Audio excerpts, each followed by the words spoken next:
బైబిల్లో ఒక అద్భుతమైన క్యారెక్టర్, ద గ్రేట్ జోసెఫ్.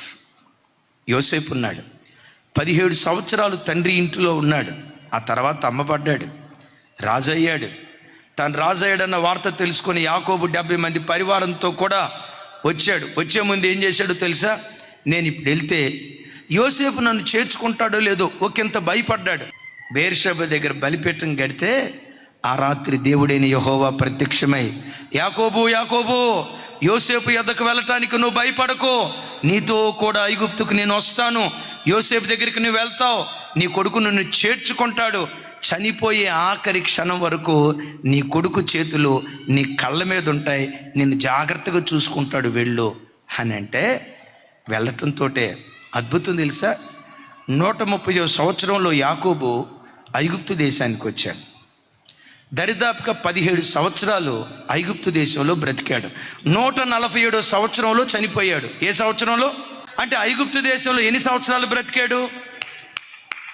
17 సంవత్సరాలు పెరిగాడు కదా. 17 సంవత్సరాలు పెరిగాడు.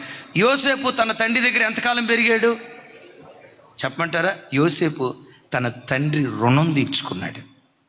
కన్న గర్భం రుణం తీర్చుకోండి. ఆ అమ్మని ఏడ్పించకండి, ఆ నాన్నని ఏడ్పించకండి, వాళ్ళకు గాయాలు కలుగు చేసేవారిగా ఎన్నడూ బ్రతకండి. ఎట్ దట్ సేమ్ టైం ఆ మంచి భర్తనిచ్చిన అత్తమామల్ని ఎన్నడూ ఏడ్పించకండి, ఆ మంచి భార్యనిచ్చిన అత్తమామలను ఎన్నడూ ఏడ్పించకండి. నువ్వు దయగలిగి బ్రతికితే నా దేవుడు అంటాడు, దయగల వారిపై నేను దయ చూపిస్తాను. ఈరోజు నీ తల్లిదండ్రుల పట్ల నువ్వు దయ చూపిస్తే విచిత్రం తెలుసా? నువ్వు దయ చూపిస్తున్న విధానం నీ పిల్లలు చూస్తారు. చూసి చూసి ఆటోమేటిక్గా వాళ్ళు నేర్చుకుంటారు.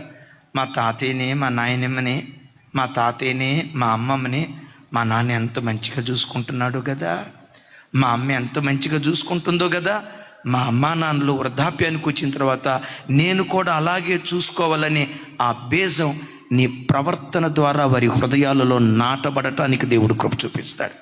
నువ్వు అత్తను పలకరించే విధానం, అత్తయ్య, అమ్మా అని పిలుస్తావే, రేపు నీ పిల్లలు కూడా నిన్ను అలా చూసుకునేటట్లుగా ఆ మనసును చిన్నతనంలోని దేవుడు పుట్టిస్తాడు.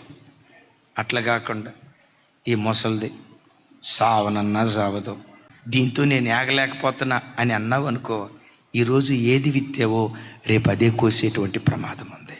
నేను ఎప్పుడు చెప్తా కదా, తల్లి నా వైపు చూడండి రా, ఈ 66 పుస్తకాలు మిక్సీలో వేసి దీని సారం బయటికి తీస్తే 2 అక్షరాల్లో ముడిపడి ఉంది.